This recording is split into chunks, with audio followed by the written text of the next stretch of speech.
I'm Zibby Owens, and you're listening to the award-winning podcast, Moms Don't Have Time to Read Books. Thanks so much for listening to my podcast. If you like what you hear, please follow me on Instagram at Zibby Owens and also at Moms Don't Have Time to Read Books. Thanks so much for listening. Enjoy it. I'm so excited to discuss my sponsor today, which is Page One Books, because my summer book bundle is ready on pageonebooks.com. And the bundle that I've put together includes 3 books that I picked, Montauk by Nicola Harrison, More Myself by Alicia Keys, and I Miss You When I Blink by Mary Laura Philpott, all of which have been on this podcast here. It includes a Moms Don't Have Time to Read Books beach tote, a cute little library card pencil / cosmetic case, and a water bottle for staying hydrated, plus a little thing of sun lotion. So go to pageonebooks.com, page one with the number 1, so pageonebooks.com, and check out my Page One Books summer bundle. Buy it as a gift, a housewarming, if you actually go somewhere, or just give it to yourself. Everybody needs a treat. We've had a long spring. pageonebooks.com. Welcome to day 4 of my July book blast. Today, I'm going to be calling this Thrilling Thursday, and there are a bunch of thrillers and suspenseful reads that I thought you'd really enjoy and that would make great summer reads. A lot of these came out during the pandemic, and they're really worth your time, so I wanted to get them out. I hope you enjoy them. Amy Jo Burns is the author of the memoir Cinderland and Shiner, a novel which just came out this summer. Her writing has appeared in the Paris Review, Tin House, Plowshares, Gay Magazine, Electric Literature, Literary Hub, and the anthology Not That Bad. Welcome, Amy Jo. Thanks so much for coming on Moms Don't Have Time to Read Books. Oh, thank you so much for having me. So happy to be here. You have written not only Shiner and a memoir and so much else, but your personal essays we have to talk about because they are so good. I just kept reading one after another. But I know that Shiner is your latest book, so let's talk about that first. Sure. Can you tell listeners, please, what Shiner is about? Absolutely. So Shiner is the story of a 15-year-old girl. Her name is Wren, and she lives secluded in the mountains of West Virginia with her parents.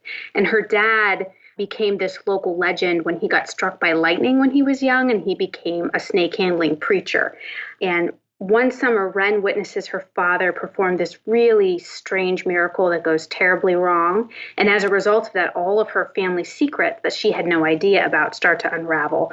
So the book is told from 3 different perspectives. One is hers, of course. Another is a lovelorn moonshiner, and then the last is a reclusive housewife. And those voices all work together to tell the story that is the true story behind this mountain legend. Wow. And what inspired you to write it? So, a lot of different things. I think that this story has been growing inside of me for such a long time. I grew up in northern Appalachia, and the landscape has always been incredibly special to me and inspiring. But I think the actual roots of the story started, and it really started to feel alive to me, was after I finished publishing my memoir, which is called Cinderland. And it's a story about what it's like to be a young woman who has to keep a secret. And as a result of publishing it, I had so many people come forward and just share with me these stories that they had been keeping for decades. And it was such a moving experience that I realized that I wanted to tell the second half of the story, which is, I wanted to talk about what it's like to be a woman who has a story that has gone unheard, but I also wanted to write about what a great act of compassion it is to bear witness to someone else's story. And so that's where the seeds of this story with all these different histories and winding trails came together for me, was how you can find the bravery within yourself to tell that secret that you thought you never could. Wow. And now that I've read all your personal essays, I know your secrets.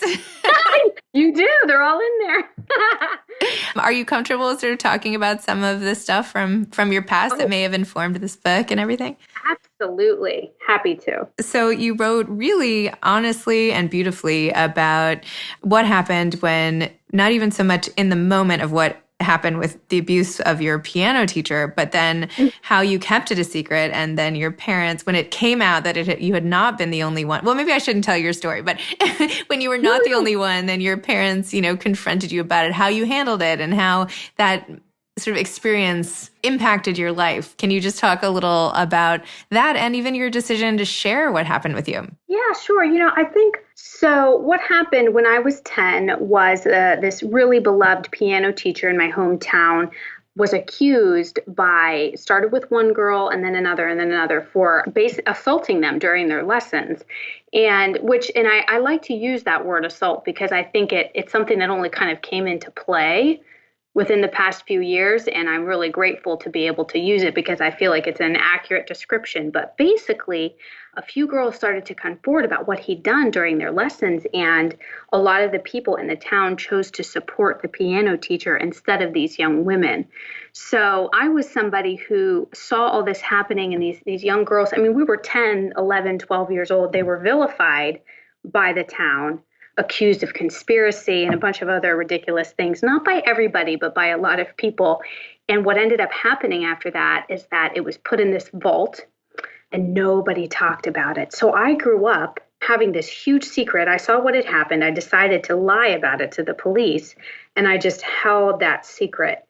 And I didn't really remember it actually until I'd left home and was in college. And I was out in the woods one day and it just sort of slammed me in the face. And I thought, oh my gosh, it was like one of those moments you have where you just feel like everything changes in your life. And I remembered, and to sort of, I guess, tie it back to what I ended up writing about was I realized that it wasn't only the event itself that had caused a lot of harm. It was the silence around it and the weight of keeping a secret. So I wanted to write about what it was like to hold it and the cost that came not only to me as a young woman, but to my whole hometown and also this generation of young women that felt like we couldn't talk about it.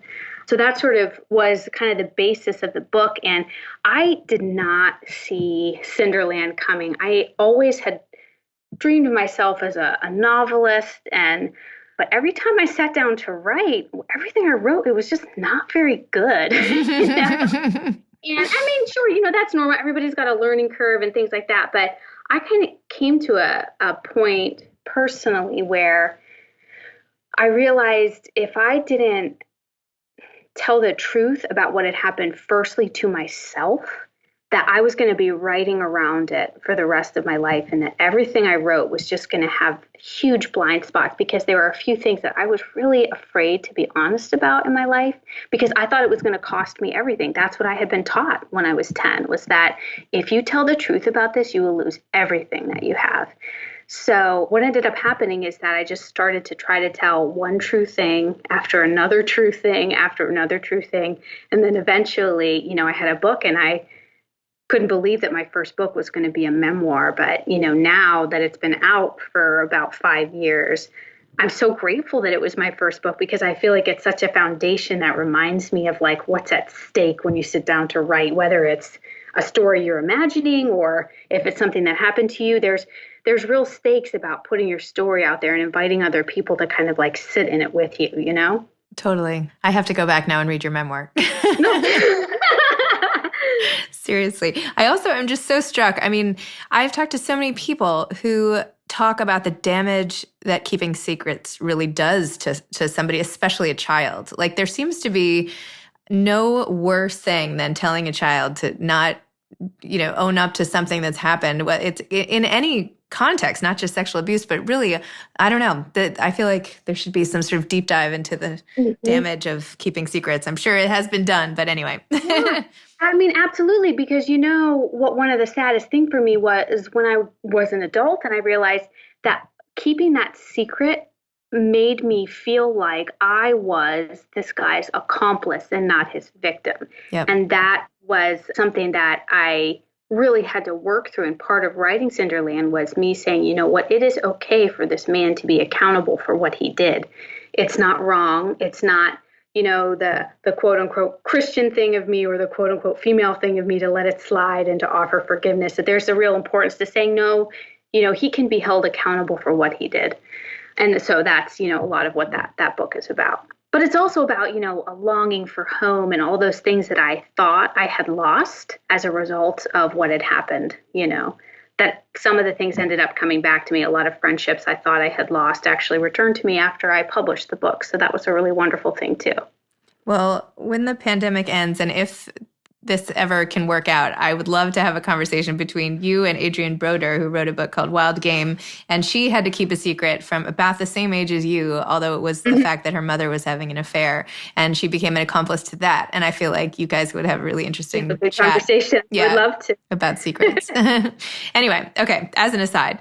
Also, I wanted to talk about your love of ballet and how you called yourself a Rust Belt ballerina, which was so great. And I feel like should be a children's book, by the way, Rust Belt ballerina. So you can start working on that. I'll add it to my list. Okay, good. Tell me about that and how you found your love of ballet and what that did for you growing up. Yeah, so it's funny. I mean, my first ballet lesson, I think I was maybe 6 or 7. My mom took me, and it was in an old community center. I didn't even have a pair of ballet slippers. I think I had like an orange pair of Chuck Taylors.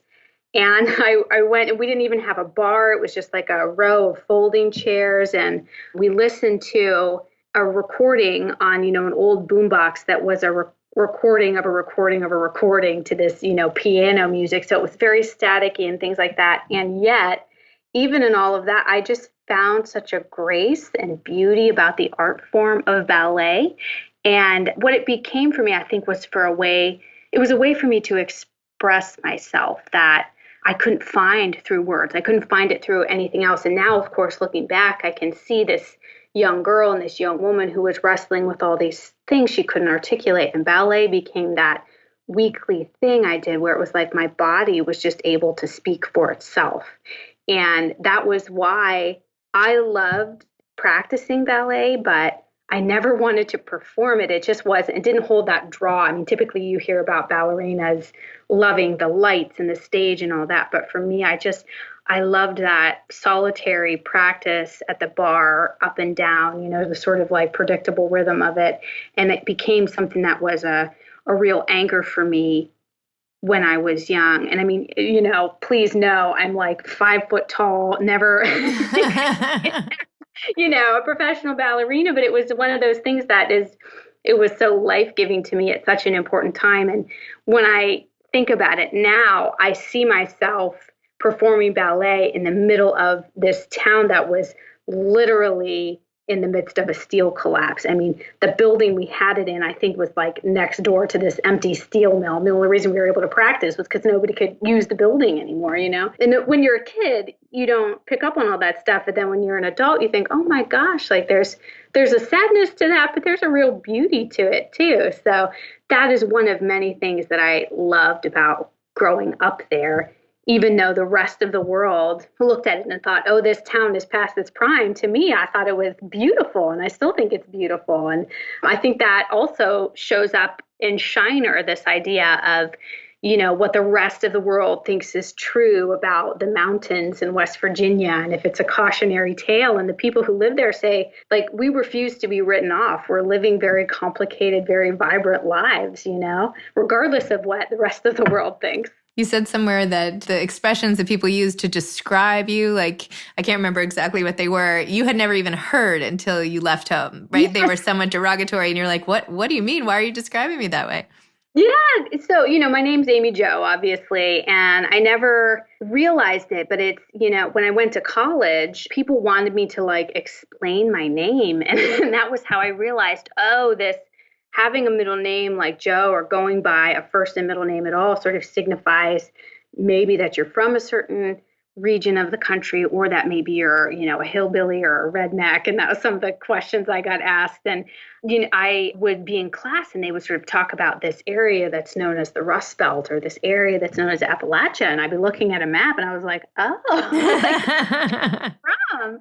And so it just was such an interesting thing how people academically try to, slot you in some category. And you think, I mean, if nothing else, it was fascinating to me, but then also like, when you realize that doesn't really match what I felt or what I experienced, then I think that probably more than anything else is sort of a common thread throughout everything I write. It's like, you think you know the real story, but I don't think you do.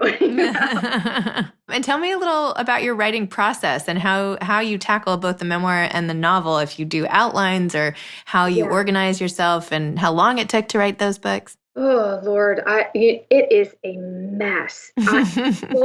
books that I have written, it just was such a mess. And I had to learn to just be okay with that, because anytime I tried to organize my mess, it would sort of like circumvent the whole process and I would have to start again. Because I think that when I start writing something, whether it's an essay or, the memoir or a novel or something like that, my subconscious is my best friend and it's sort of trying to work something out on the page. And if my inner editor comes in and tries to have an opinion about it too soon, then it's just sort of like goes off the rails. So, I mean, I think logistically, my process for everything, whether it's something long, something short, true, not true, it's pretty much the same, where I will have a notebook and I will write down a bunch of they're not even sentences. It's just, phrases, images, things. And I will fill up an entire notebook that does not make any sense to anybody but me. And I realized at the point that's my first draft. It's sort of like getting a bunch of patchwork pieces all together, and then you sort of step back and look at it,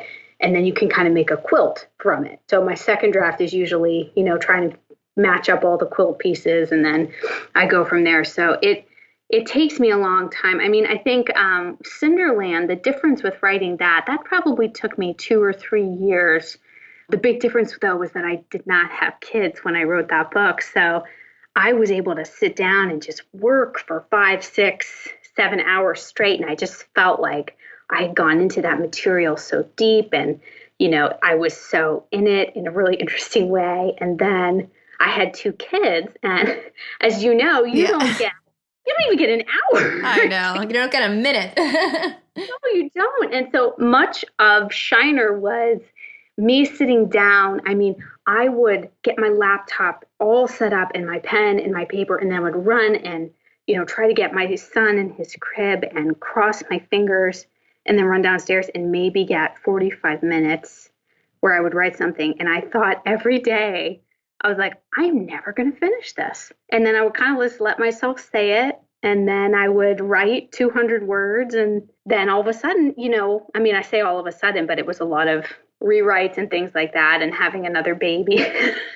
But then it was done. And it was done in these sort of very 45 minutes here, maybe an hour and a half there. That's how that book was done. And I feel like that's so important to mention, because I think it's scary for a lot of people to think, how do I make this creative life with kids?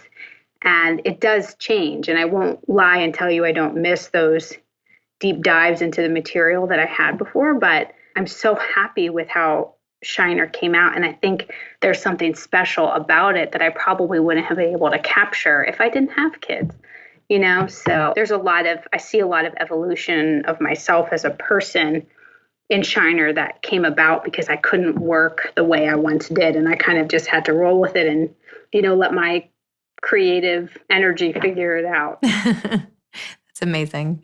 Well, Amy Jo, thank you so much. Thank you for sharing about Shiner. Thanks for sharing your deepest, darkest secrets with us and just like glibly talking about them in the middle of the day. So I'm so happy to do it, because I think that it's really important to say it's not the secret themselves that should cause us any kind of shame. So it's something I'm always, happy to dive into in the middle of the day. So thank you for asking me and hearing me out. Of course. All right. Great talking to you. You too. Okay. Bye-bye. Bye. Thanks for listening to this episode from Thriller Thursday, part of my July book blast to get great authors into your hands while the summer is still going on. I hope you enjoyed this episode. Thanks again for listening to my podcast, Moms Don't Have Time to Read Books. If you liked this episode, please follow me on Instagram at Zibby Owens and at Moms Don't Have Time to Read Books, and sign up for my mailing list at zibbyowens.com so you can always hear about the latest things I'm up to. Thanks a lot. Thanks so much to Page One Books for sponsoring today's episode. I hope you'll all check out my summer beach bundle at pageonebooks.com. Thanks so much to Steve and Ryan at Texture Sound for the sound editing. And thank you to Morning Moon Productions for providing this fantastic intro and outro music. Thanks for listening. You could always email me at zibby@zibbyowens.com.